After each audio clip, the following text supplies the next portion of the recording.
There are different techniques that can be used with your pen. Firstly, I'm going to start off with a gliding technique. So using a small amount of product on the forehead, I'm going to place it on, rub it in gently. My pen is set to 0.25. This pen has 4 speeds. I'm going to start it on speed 2. Triple check that it's on 0.25. Place the needle straightly on the forehead, gently press, and you're gliding in small circular movements, going up, sections at a time, to ensure that your miso product is being penetrated into the skin area. Always ensuring that your client is comfortable, and complete the treatment. Once the forehead is done completely, I am now going to start circling and gliding in the opposite direction. Again, always keeping the pen in a straight direction. If you start to tilt the pen and your pen is not at a 90-degree angle, the needles will penetrate in different lengths and you will not get the treatment objective.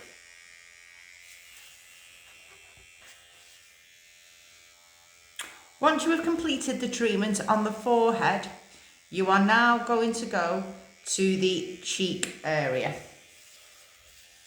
I'm going to switch my machine off for a second. I'm going to apply. Now, this technique we are going to be using is called stamping. Now, stamping is used on these areas, and I am going to, firstly, as my clients never had the treatment before, I'm going to start at 0.5 and see how it is. You do not have to be hurting your client. That is not a treatment aim. The treatment aim is to increase collagen and elastin in the skin and help with skin rejuvenating, also penetrating the miso product. I'm going to get my client to turn her head slightly. Okay. I'm going to ensure that I am on 0.5. Now, stamping is done as a series of movements, but you have to ensure, due to the circumference of the plastic coating of the needle and where the needles are, you are going to lap over. So again, I'm going to put this on a higher speed. Okay. I'm going to place my pen very straight. Again, I'm going to start on the cheek area and press. Hold for a couple of seconds, release. Press. Hold for a couple of seconds, release. Overlapping to ensure that you are getting those micro channels all over the face. Now, this can cause a small amount of bleeding. It's a very superficial bleed. As long as your client is comfortable, this is the treatment that you want, and this is the clinical endpoint that you would like.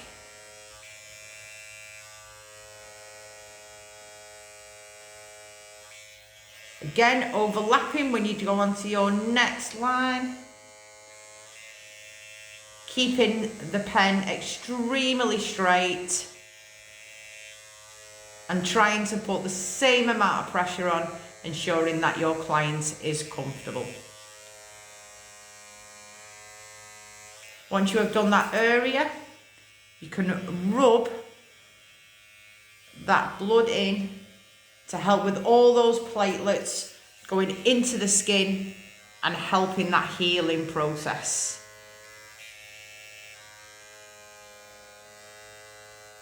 Complete one cheek side, then move on to your next one. Once you have completed one area with the stamping technique, the clinical endpoint should be increased erythema, some very small spotting of bleeding. The client should still be comfortable with the treatment, and you should ensure that all area has been covered before moving on to the next area. Each area that you do, you need to ensure that you are picking the correct depth for the needle and comfortability for the client. Okay, especially if this is your client's first treatment, penetrating too hard and making it uncomfortable for the client will not want to return for another treatment. We always ensure, firstly and foremostly, that our client is comfortable. Remember that fibroblast is going to be increased at 0.5.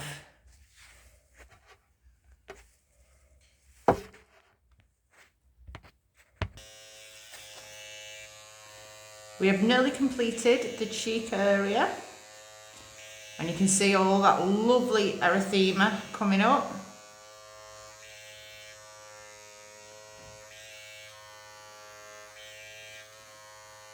Ensuring all the skin has been fully completed. Again, really important is that we are keeping the pen straight. So the small, tiny micro needles can penetrate straight and the same depth, to ensure an even treatment all over the skin.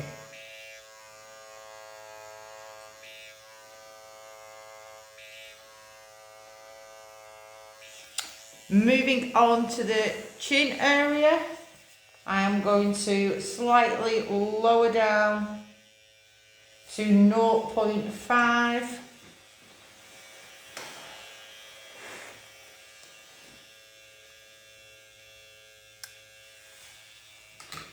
Put in a small amount of miso product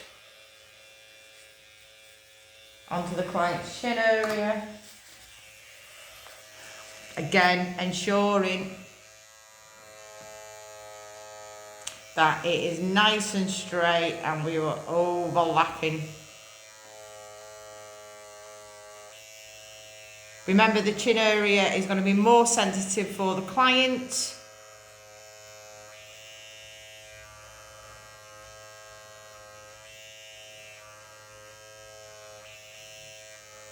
And again, you want to make it comfortable for the client.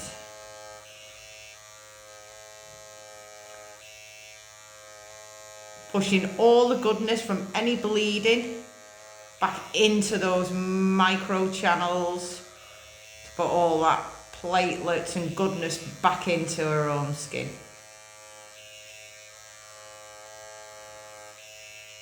Downtime on micro needling is quite a short term, but advising the client that in 2 to 3 days her skin will become very tight, like you have got sunburn.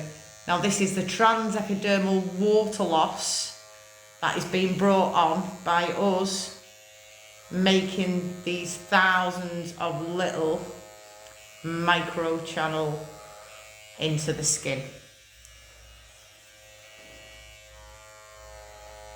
Aftercare needs to be given thoroughly to your client, ensuring that the treatment is correctly followed out once the client has left your clinic.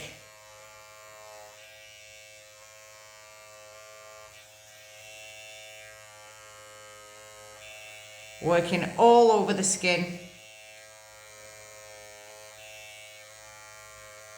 to produce fibroblast and skin rejuvenation. Once the chin and the cheek area is done, I am going to glide over. So I'm going to change my settings and I'm going to go on to 0.25. Tiny amount of solution on the lip area.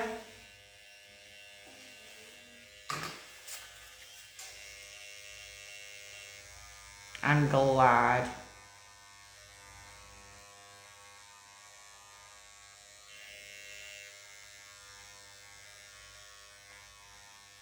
Again, keeping it straight.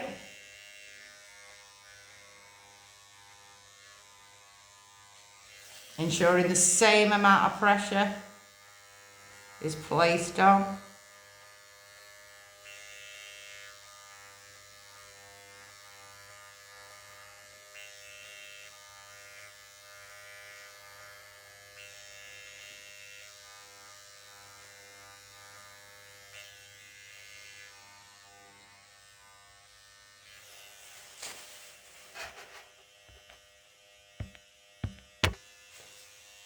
Finally, we're going to do the nose area, gently,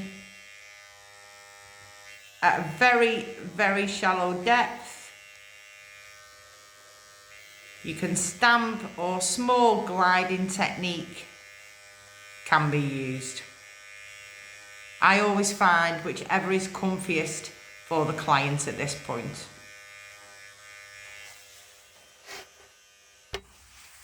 Once the treatment has been completed, I'm going to apply my client with a non-setting face mask. And I'm going to leave it on between 15 and 20 minutes, ensuring at all times I stay with my client.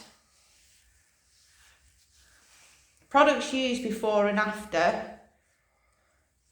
are your therapist's general consent of what she likes to use. There are many, many products out there to be used in conjunction nowadays with microneedling. My advice would be to ring up different companies, get some samples and see which ones you prefer to work with. There is different costings, different price, so again it depends on your area.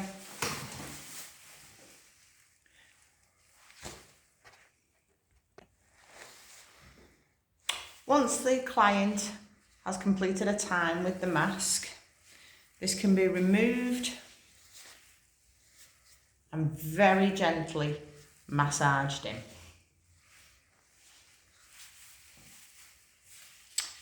Aftercare advice that we need to give our client will be that there will be some discomfort for the next 24 hours following the treatment. Swelling and redness can occur and will usually subside within 48 hours. Within 3 to 7 days, dryness and flakiness will also occur. As we stated, the transepidermal water loss. All facial procedures, excluding injections, should be avoided for at least a month. Clients should always protect their skin with an SPF 50, and is it advisable for the client not to participate in any strenuous activities for 5 days just to minimise the side effects. Makeup should not be worn for 24 hours post-procedure, and then it can be used in small amounts, and a mineral makeup would be better.